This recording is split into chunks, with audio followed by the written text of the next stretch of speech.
Hello everyone, welcome to Sri Ruchi vlogs. ఈరోజు మనం temple style పులిహోర చేసుకుందాం. చాలా టేస్టీ అండ్ వెరీ యమ్మీగా ఉంటుంది.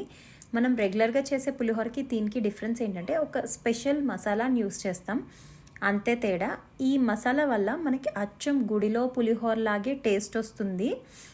సో మనం ఈ పులిహోర ప్రాసెస్ని మొత్తం అలానే ఈ మసాలాను కూడా నేను చూపిస్తాను. ఈ మసాలా కోసం కావాల్సిన పల్లీలు, మినప్పప్పు, శనగపప్పు, ఎండుమిర్చి, జీలకర్ర, ధనియాలు, ఆవాలు, మెంతులు. ధనియాలు 1/2 స్పూన్, మెంతులు 1/2 స్పూన్, మిగతావన్నీ 1 స్పూన్. పచ్చిమిర్చి, ఎండుమిర్చి, కరివేపాకు, అల్లం, ఉప్పు, పసుపు. ఈ అల్లం కూడా సన్నగా ముక్కల్లా తరుక్కోండి, పచ్చిమిర్చి చీలికల్లా తరుక్కోండి. ఇప్పుడు మనం పోపు, పల్లీలు, నూనె, చింతపండు, బెల్లం, బియ్యం. పోపులు ఏంటంటే శనగపప్పు, మినప్పప్పు, జీలకర్ర, ఆవాలు. ముందుగా మనం బియ్యాన్ని శుభ్రంగా కడుక్కుని పొయ్యి మీద పెట్టుకుందాం. ఈ రైస్ని కుక్కర్లో కూడా వండుకోవచ్చండి, కానీ కుక్కర్లో కొంచెం ఎందుకన్నా నాకు కొంచెం ముద్దగా అనిపిస్తుంది, అందుకని నేను ఇలా వార్చుకుంటాను.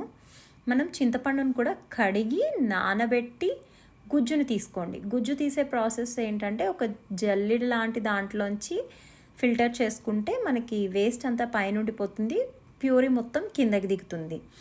రైస్ ఉడుకుతూ ఉంటుంది కదా, ఈలోపు మనం మసాలాకి రెడీ చేసుకుందాం. మసాలాకి ఏంటంటే 1 స్పూన్ ధనియాలు, మిగతావన్నీ కొంచెం ఎక్కువ క్వాంటిటీ తీసుకోండి. మెంతులు 1/2 స్పూన్ తీసుకోండి. ఇప్పుడు ఇవన్నీ కూడా ఒక ప్యాన్లో వేసుకుని మంచిగా డ్రై రోస్ట్ చేసుకోవాలి.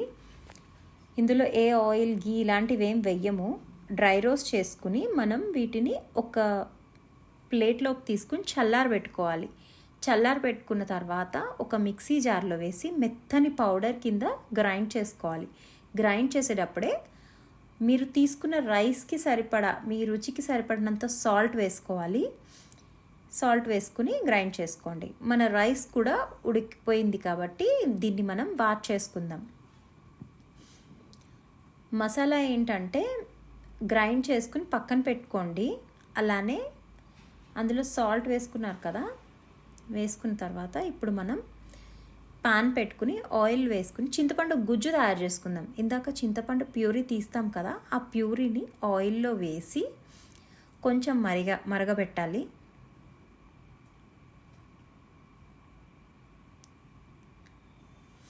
దీన్ని మంచిగా ఒకసారి మిక్స్ చేసుకుని అందులోనే 1 స్పూన్ సాల్ట్, మీ రుచికి సరిపడినంత సాల్ట్ వేసుకోండి.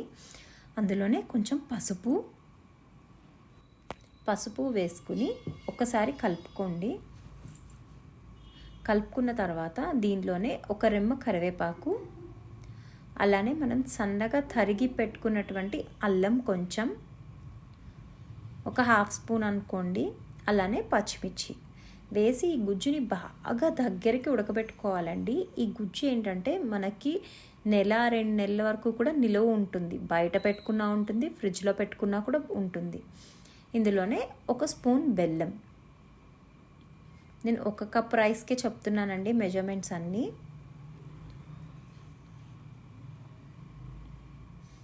చింతపండు కూడా చిన్న నిమ్మకాయ ఎంత సైజ్ చింతపండు సరిపోతుంది 1 కప్ రైస్కి. మీరు ఎక్కువ క్వాంటిటీలో చేసుకోవాలనుకుంటే ఇంకొంచెం ఎక్కువ వేసుకోవచ్చు. అలానే చింతపండు పులుపుని బట్టి కూడా చూసుకోండి. ఒక్కొక్కటి అంత పుల్లగా ఉండదు, ఒక్కొక్కటి కొంచెం స్వీట్నెస్ వస్తూ ఉంటుంది.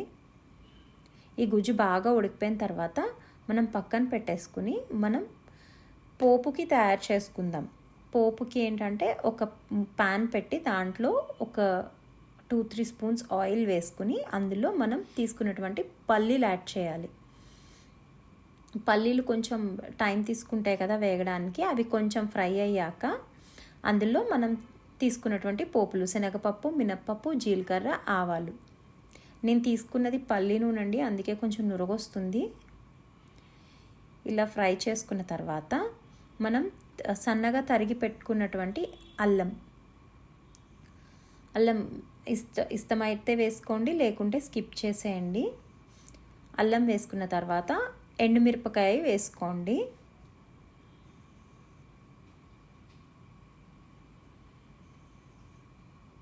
ఇందులోనే కొంచెం కరివేపాకు, అలానే ఒక 1/2 స్పూన్ పసుపు. తర్వాత కొన్ని పచ్చిమిరపకాయలు వేసి బాగా ఫ్రై చేసుకోండి. మీకు ఇంగువ టేస్ట్ ఇష్టం, ఫ్లేవర్ ఇష్టము అయితే ఇందులో ఒక 1/2 స్పూన్ ఇంగువ వేసుకోండి. నేను వేయలేదు. ఇంగువ వేస్తే కంప్లీట్ ఫ్లేవర్ టేస్ట్ పెరుగుతుంది, కానీ మేము ప్రిఫర్ చేయలేదు ఇంగువ. సో ఇప్పుడు మనం ఇందాక రైస్ వండుకున్నాం కదా, స్టవ్ ఆపేసి ఇప్పుడు రైస్ తీసుకుని చల్లారిపోయి ఉంటుంది కదా రైస్, అందులో మనం తీసుకున్నటువంటి చింతపండు గుజ్జుని బాగా కలుపుకోవాలండి. మనం ఇక సాల్ట్ అయితే యాడ్ చేయం, ఎందుకంటే మనం గుజ్జులో ఆల్రెడీ సాల్ట్ వేసాము అండ్ మసాలా వేసేటప్పుడు కూడా అందులో కూడా సాల్ట్ 2 స్పూన్స్ వేసుకుంటాం. సో అది సరిపోతుంది.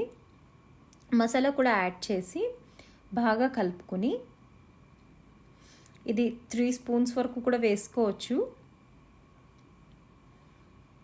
వేసుకున్న తర్వాత మనం వేయించుకున్నటువంటి పోపు దినుసులు, అది పోపు కూడా వేసుకుని దీంట్లో కలుపుకోవాలి.